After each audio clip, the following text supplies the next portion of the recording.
스티븐 잡스는 세계 100대 부자에 들었어요. 미국에서는 한 30대 부자였었습니다. 그가 돈을 많이 버는 것, 이것이 중요한 게 아니라 사실은 그가 지금까지 영향을 미치고 있다는 거예요. 그가 애플을 만들었죠. 20세기에 들어서 컴퓨터를 소형화하는데 그가 앞장섰고요. 그가 했던 일들이 아주 큽니다. 그리고 지금도 애플에서 나오는 스마트폰, 지대한 영향을 미치고 있죠. 수많은 돈도 벌었지만 엄청난 영향을 지금까지 끼치고 있죠. 그런데 스티븐 잡스는 췌장암으로 56밖에 살지 못합니다. 어떻게 보면 단명한 거죠. 그가 암투병을 하면서 마지막 자기 인생을 돌아보면서 썼던 이런 구절들을 제가 읽어본 적이 있습니다. 많은 사람들이 스티븐 잡스인 자신을 부러워한다는 거예요. 왜요? 돈을 많이 벌었고 아주 큰 일들을 했기 때문에 젊은 사람들도 열광하고 자기를 부러워하고 존경한다는 거죠. 자기가 그런 짧은 인생을 살면서 이제 곧 얼마 있지 않으면 이제 죽음 가운데 이제 놓여지게 되는데, 자기가 곰곰이 자기 인생을 돌아보면서 돈이 다가 아니더라, 이런 이야기를 했어요. 자기가 남기고 싶은 말은 돈을 먹고 살 정도만 벌고 나면은 돈 버는 일에 너무 신경 쓰지 말라는 거예요. 또 다른 가치가 있다는 거예요. 더 중요한 가치가 있고 삶의 의미가 있다는 거예요. 그 사람은 죽음에 직면하여서야 그것을 깨달은 거예요. 돈이 최고가 아니고 뭐 큰 일을 하는 것이 최고가 아니라 더 인생에 진한 이런 의미가 있더라는 것을 그가 느꼈다는 겁니다. 그 중에 하나가 이제 가정이라는 거예요. 자녀들, 가족, 친구, 사랑과의 만남들, 그리고 어렸을 때부터 꾸었던 꿈, 이런 가치를 향해서 사는 것이 의미가 있는 것이지, 돈을 쫓아서, 일을 쫓아서 그냥 계속해서 그 방향을 무작정 가는 것은 별 의미가 없다라고 그가 인생의 말미에서 이렇게 깨닫고 글을 썼던 것을 읽어보았습니다. 만약에 그가 예수를 믿었더라면, 우리처럼 하나님의 자녀요, 또 주님의 백성, 성도였더라면 또 다른 더 깊은 영적인 의미를 삶에서 찾을 수 있었을 텐데, 어쨌든 그 정도로 이렇게 인생을 마감했던 것을 볼 수가 있습니다. 이 성경의 가르침이 무엇입니까? 전도서를 보면은요, 지혜자, 전도자가 뭐라고 인생을 이렇게 평가합니까? 인생이 어떻다는 거예요? 헛되고 헛되며 헛되고 헛되니 모든 것이 헛되도다. 솔로몬이죠. 그가 하나님의 지혜도 받았고요, 위대한 왕으로서 최고의 그런 날들을 보내고 나서 그가 인생을 돌아보니까 사실은 인생은 어떤 모습이든지 어떤 삶이든지 헛된 것 투성이더라. 다 헛되다는 거예요. 그러나 우리가 성경을 깊이 보면은 그 전제가 있습니다. 하나님으로부터 벗어난, 하나님과 관계없는 그런 인생들이야말로 헛되고 헛되고 또 헛되고 헛된 그런 인생을 살아갈 수밖에 없더라는 거예요. 이것을 거꾸로 바꾸어 보면은 뭐라는 겁니까?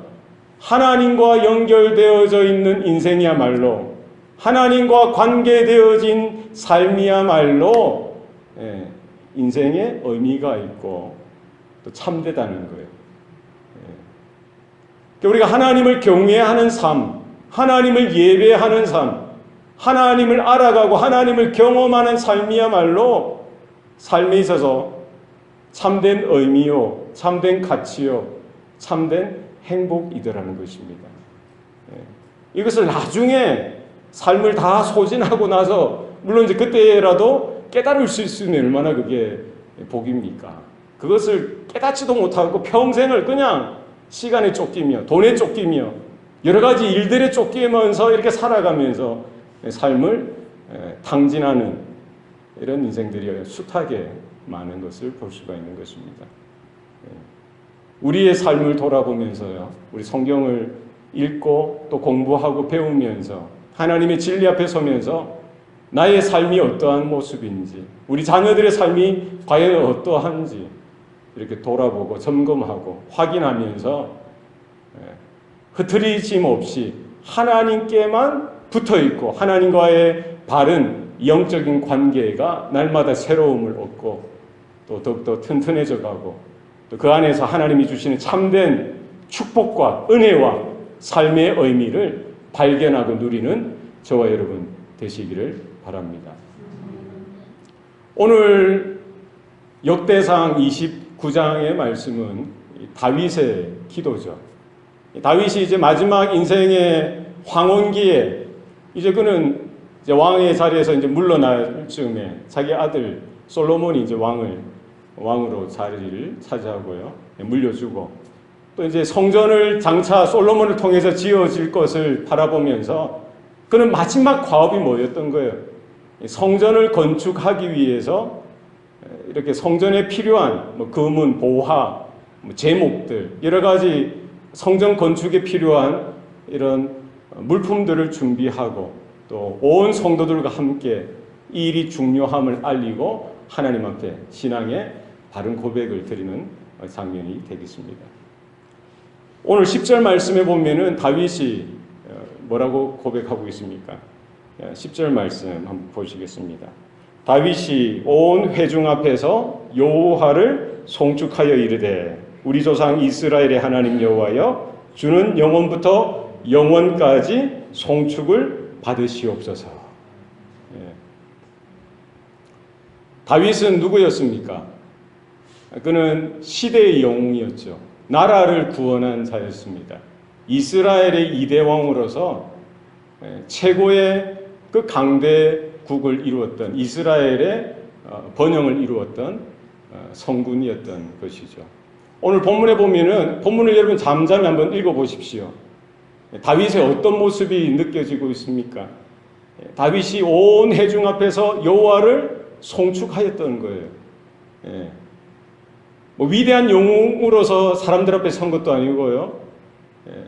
위대한 장수로서 사람들 앞에 선 것도 아니고 어떤 왕으로서 통치자로서 그들 앞에 선 것이 아니라 지금 어떤 모습으로 서 있는 겁니까? 온 회중들 앞에서 여호와의 이름을 송축하고 하나님을 찬양하고 하나님을 예배하는데 그가 앞장섰던 것을 볼 수가 있습니다. 마치 예배 인도자의 모습 같지 않습니까?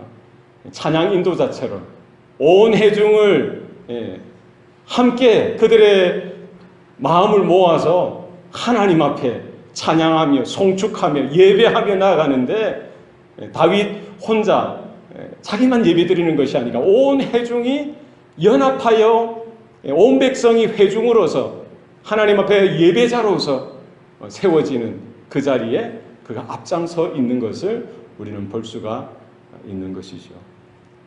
이것이야말로 우리 성도의 바른 모습이지 않나 저는 생각을 해보았어요. 내 포지션이 뭐냐? 내 세상적인 포지션이 어떤 분은 사장님이 될 수도 있고 회장님이 될 수도 있고요. 정치인이 될 수도 있겠죠. 오늘 문학가, 사업가, 예술가, 여러분이 알고 있는 직업분들을 다 이야기해 보세요. 주방장도 계시고, 여러 가지 비즈니스의 여러 가지 직장의 모습들이 다 있지 않습니까? 다윗도 그랬어요. 여러 가지 포지션들, 자기가 하는 역할들이 얼마나 많습니까? 그러나 마지막 하나님 앞에서 그가 서 있는 모습이 뭐라는 거예요? 하나님을 예배하는 예배자. 온 성도들과 함께, 온 회중들과 함께, 온 백성들과 함께 그들을 앞서서 하나님을 예배하는 예배자로 섰던 것을 볼 수가 있습니다. 세상에서 내가 어떤 일들을 하는지 물론 그것도 중요합니다. 그러나 우리 모든 성도들은 우리가 본질적으로, 궁극적으로, 최종적으로 우리는 하나님을 예배하는 예배자가 될 수 있기를 바랍니다. 다윗은 온 백성들 앞에서, 그 회중들 앞에 서서 여호와의 이름을 송축하고 하나님을 찬양하는데 앞장섰듯이 저와 여러분들이 서 있는 그 자리가 어디이든지 하나님을 찬양하고 하나님을 송축하며 예배하는 예배자요, 예배 인도자가 되었으면 좋겠습니다. 우리 자녀들 앞에서, 여러분 자녀들 앞에서 여러분 아버지들, 어머니들이 앞장서서 하나님의 이름을, 하나님의 성호를 찬양하는 그런 일들이 일어날 수 있기를 바랍니다. 여러분의 직장과 사업터와 캠퍼스와 세상 가운데에서 그 무리들 앞에서 그분들이 믿는 자들도 있을 것이고 믿지 않는 분들도 있을 것이고요. 우리 성도들의 모든 삶이 세상 가운데, 열방 가운데, 모든 민족 가운데 하나님이 세워주신 그 자리에서 그들 앞에서 우리의 삶이 마땅히 어떠해야 합니까? 오늘 다윗처럼 여호와의 이름을 송축하며 여호와의 이름을 찬양하며 예배하는 예배자의 모습이 될 수 있어야 할 것입니다. 온 회중들이 그 다윗을 바라보지 않았겠어요? 온 백성들이 그 다윗을 향하여 눈을 떼지 못했을 거예요. 다윗을 보면서 오늘 그 다윗, 어렸을 때부터 연세 드신 분들은 목동 다윗을 기억하시는 분도 있었을 것이고요. 골리앗을 넘어뜨렸던 그 해성과 같이 나타났던 그 다윗을 기억하는 그런 어른들도 계셨을 거예요.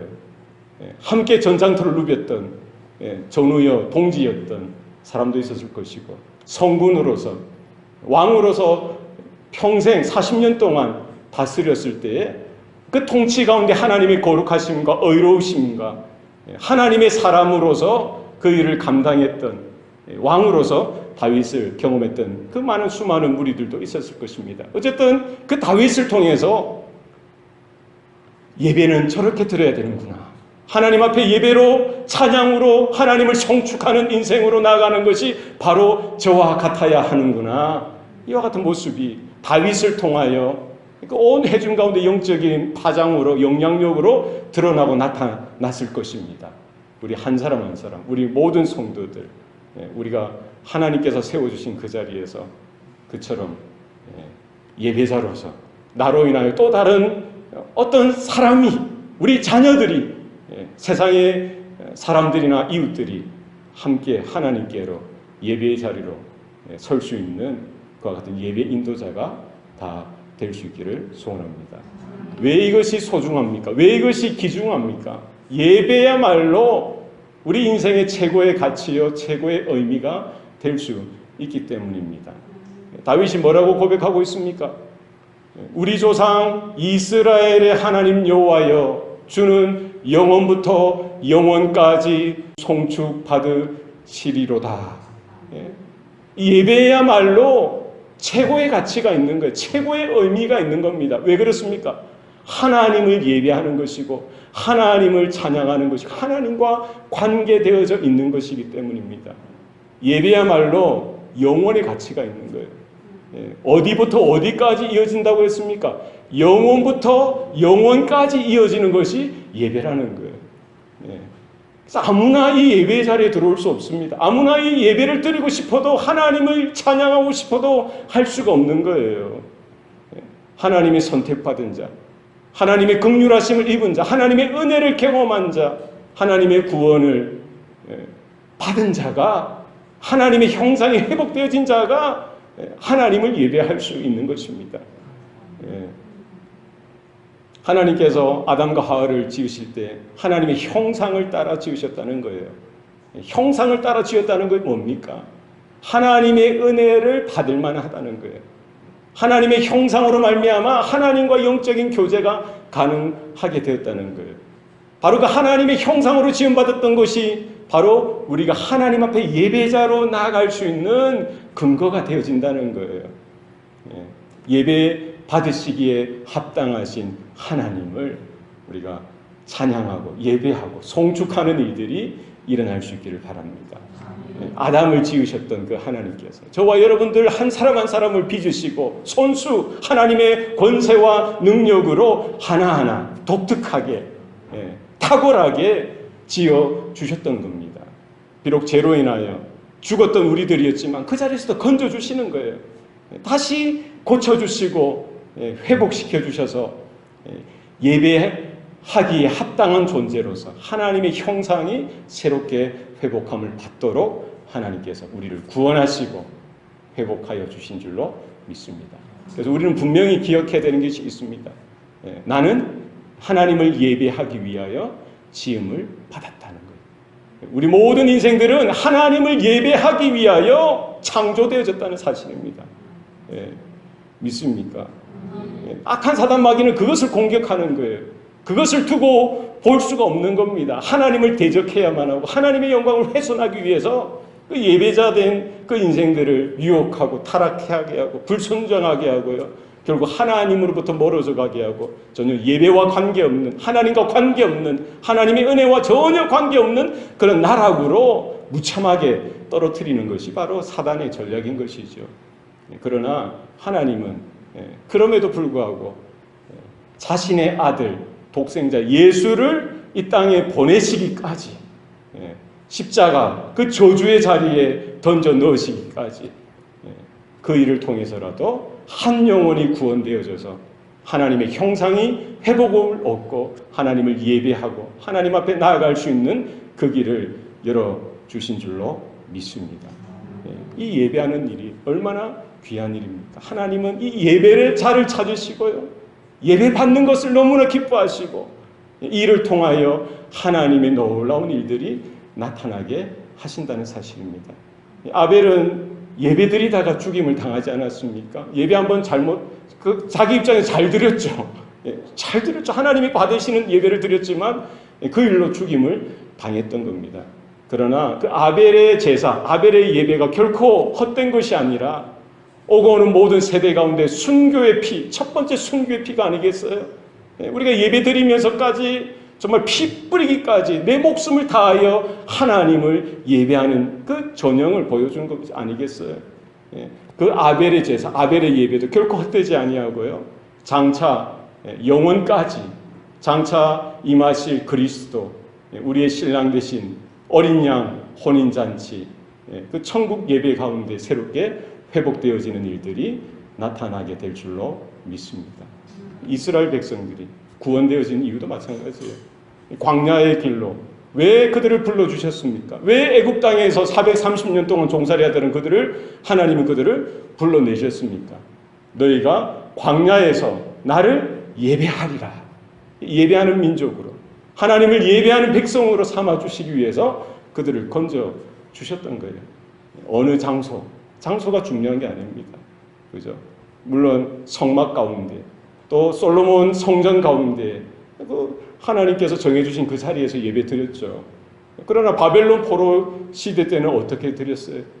다니엘 같은 경우 다락에서 자기가 홀로 버려진 그 이방의 땅, 아무도 찾아주지 않는, 아무도 함께할 수 없는 그 자리에 서서도 홀로 하나님과 약속한 그 시간에 예루살렘 그 동쪽을 향하여 창을 열고 하나님을 향하여 기도의 손을 들고요. 하나님을 송축하고 예배했던 것을 볼 수가 있는 것이죠. 신약 백성들도 마찬가지예요. 마가의 다락방 가운데 그들이 했던 것이 뭐예요? 하나님을 향하여 송축하고 하나님을 예배했던 겁니다. 바울과 실라가 빌립보 감옥에 갇혀서요. 그들이 낙심할 수 없는 그런 자리에서도 그들이 했던 게 뭐예요? 장소가 중요한 게 아니에요. 정말 그런 고난과 환난 속에서도 그냥 두 손 들고 눈물을 흘리면서 눈물을 뿌리면서 하나님의 이름, 예수의 이름을 찾고요. 찬양이 터져나오고 기도가 터져나오고 그 자리에 예배 자리가 되어지는 것입니다. 오늘 다윗이 고백했듯이 우리 조상 이스라엘의 하나님 여호와여, 주는 영원부터 영원까지 송축 받으실지어다. 주님을 송축하고 하나님을 예배하는 예배자로서 하나님 앞에 우리의 예배를 드리고 우리의 찬양을 드리는 일들이 우리의 마지막 삶 가운데 끝까지 이어질 수 있기를 소원합니다. 11절 말씀입니다. 여호와여, 위대하심과 권능과 영광과 승리와 위엄이 다 주께 속하였사오니 천지에 있는 것이 다 주의 것이로소이다. 여호와여, 주권도 주께 속하였사오니 주는 높으사 만물의 머리이심이니이다. 아멘. 다윗의 고백이 뭡니까? 다윗이 기도 가운데 평생 믿음으로 살아오고 하나님의 말씀을 붙들며 살아오면서 그가 마음의 확신 가운데 깨닫고 붙들었던 것이 뭡니까? 오늘 그의 기도 가운데 터져 나오는 것이 무엇이었습니까? 여호와 하나님이 모든 것의 주인 되신다는 거예요. 여호와여 위대하심과 권능과 영광과 승리와 위엄이 다 주께 속하였사오니 천지에 있는 것이 다 누구의 것이로다? 주의 것이로다. 할렐루야. 예. 다윗의 지금 신분이 뭡니까? 뭐죠? 왕이죠, 왕. 사실은 왕이면은 그때 왕정시대에는 뭡니까? 왕이 주인이에요. 왕이 모든 것의 소유자죠. 백성의 주인이고 모든 땅의 주인이고요. 물론 이제 사유재산 그런 제도가 있었겠죠. 그러나 사실 모든 나라, 자기에게 속한 모든 영광, 모든 권능, 모든 위엄과 모든 승리와 모든 위대한 것이 누구에게 돌려지는 거예요? 왕인 자신에게 돌려지는 거예요.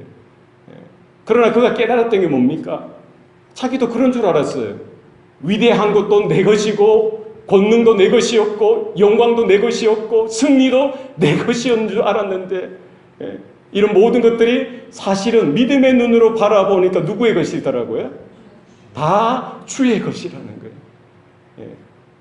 여러분 이것이 신앙의 바른 고백인 줄로 믿으시길 바랍니다. 다 주님의 것이, 다 하나님의 것입니다. 하나님께서 다윗에게 잠깐 빌려주신 것이죠. 하나님께서 다윗을 사랑하시고 하나님의 마음에 합한 자로서 그의 믿음을 확인하시고 그의 마음을 확인하시고 하나님께서 다윗에게 좋은 것들을 주시는 거죠. 함께 주시는 거예요. 근데 그가 깨달은 것만큼 그가 믿음으로 받을 그 분량만큼 누리도록 해주셨던 거예요. 목동 때에도 마찬가지고 골리앗과 싸울 때도 마찬가지였죠. 시대의 영웅으로서 쓰임받는 그 시간마다 마찬가지예요. 하나님께서 붙들어 주시는 거예요. 그에게 권능도 주시고요. 그에게 영광도 주셨고요. 그에게 위대한 것들을 이룰 수 있는 그런 능력도 주셨던 거예요. 모든 승리들, 모든 이김도 그에게 주셨고요. 모든 위엄도 하나님께서 다윗에게 주셨던 겁니다. 다윗이 깨달았던 게 뭡니까? 자기가 누리고 있는 것, 자기가 지금 가지고 있는 것, 자기가 품고 있는 모든 것들이 사실은 자기 것이 아니라 이 모든 것들이 누구의 것이다라고? 다 주님의 것입니다 라고 고백하고 있는 거예요. 뿐만 아니라 자기가 지금 누리고 있는 것뿐만 아니라 모든 열방에 있는 것들, 천지에 있는 그 모든 것이 다 주님의 것입니다 라고 고백하고 있는 거예요. 이 고백이 저와 여러분 가운데도 있기를 바랍니다. 그죠? 내가 뭐 좀 얼마나 가졌으면 뭐 얼마나 가졌겠어요. 뭐 얼마나 가진 거 가지고 여러분 자랑하지 마시기 바랍니다. 내가 뭐 좀 배웠으면 뭐 얼마나 배웠겠어요. 내가 경험했으면 얼마나 뭐 더 경험했겠어요. 내가 누리고 있으면 얼마나 더 누리고 있겠어요. 내가 붙들고 있고요. 내가 경험하고 있고 내가 아는 지식이나 내의 그런 명예나 업적이나 어떤 뭐 세상적인 뭐 포지션이나 그것이 가지고 있으면 얼마나 가지고 있겠어요. 사실은 이 모든 것들이 누가 주신 겁니까? 누가 허락하신 거예요? 하나님께서 나에게 허락해 주셨다는 거예요. 내가 가지고 있는 것이 대단한 것처럼 보이더라도 그것을 우리는 자만할 필요도 없고 자만해서도 안 되고요. 다윗처럼 겸손하게 겸비하여서 하나님 이거 다 제 것 아닙니다. 하나님의 것입니다. 이렇게 정리가 분명할 수 있기를 소원합니다. 그래서 내 생명도 누구 겁니까? 주의 것입니다. 내게 있는 재능도 주님의 것입니다. 내게 있는 재물도 주의 것입니다. 내가 알고 있는 뭐 지식이나 지혜나 경륜이나 여러 가지 누리고 있는 여러분이 붙들고 있는 제가 붙들고 있는 모든 것들이 사실은 제 것이 아니라 누구의 것이더라고요? 하나님의 것, 주의 것이더라고요. 그러면 우리는 어떻게 해야 됩니까? 청지기로서 종으로서 하나님께서 나에게 그것을 왜 맡겨주셨는지 왜 허락해 주셨는지 하나님의 뜻에 합당한 것으로서 우리는 쓰임받고 쓰여지도록 해야 될 줄로 믿습니다. 여호와여 주권도 주께 속하였사오니 주는 높으사 만물의 머리이심이니이다. 다윗은 자기가 머리다라고 말하지 않습니다. 결코 자기가 머리가 되지 않는다는, 우두머리가 되지 않는다는 거, 자기가 주인이 아니라는 거예요. 하나님께서 잠깐 그 자리에 올려주신 것이지 결코 자기가 머리가 아니다라고 이야기하고요. 항상 고백하는 거예요. 누가 주인이라고요? 하나님이 주인 되십니다 라고 고백하는 거예요. 우리 신앙의 고백은 무엇입니까? 이런 주권, 주되심, 하나님의 주인 되심이 분명해야 됩니다. 어떤 상황 속에서도, 어떤 형편 속에서도, 우리 가정에서나 교회에서나 우리 비즈니스, 우리가 누리고 있는, 경영하는 모든 사업터에서도 누가 주인 되신다고요? 하나님께서 주인 되심을 분명히 하고, 결국 하나님께서 오라 하시면 그때가 언제인지 우리는 각자가 모릅니다. 오늘 밤일 수도 있어요. 1년 뒤일 수도 있습니다. 10년 뒤일 수도 있습니다. 아무도 몰라요. 하나님이 성철아 이제 그만해, 수고했어, 와 하면 저도 가야죠. 그럼 할렐루야 하고 갈 수 있는 저 여러분 되시기를 바랍니다. 항상 하나님 앞에 서는 거 준비했으면 좋겠어요. 제가 엊그저께 신문 기사를 봤어요. 어느 지역에 목사님이 수요일에 설교 끝나고 집으로 가셨다가 심장이 이렇게 뛰어서 응급실 가셨다가 깨어나지 못하시고 소천하셨다는 기사였어요. 50대예요, 50대. 저는 그것이 비극이라고 생각이 안 들어요. 누구에게나 결국은 와야 되는 거예요. 오늘 순간에 저라고 예배입니까? 저는 그렇게 생각 안 해요. 오히려 그러면 더 감사할 것 같아요. 예배 잘 드리고 수예배든 주일예배든 열심히 주의 진리를 선포하고 하나님의 말씀을 증거하다가 집에 가서 하나님 부르신다면 저는 겸손하게 주님 부끄럽지만 주님 앞에 서기 원합니다. 이런 고백이 저한테 있었으면 좋겠다라는 생각을 해봤어요. 우리 모두 다 주님 앞에 설 그날을 준비하시고, 언제인지 모르지만 또 주님이 먼저 오실 수도 있죠. 언제인지 아무도 모릅니다.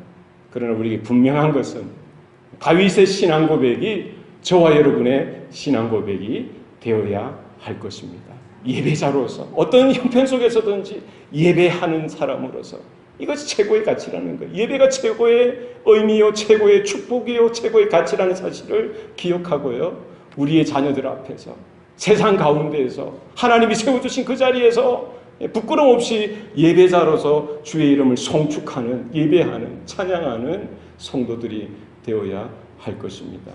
내게 있는 건 내 것 아니라는 거예요.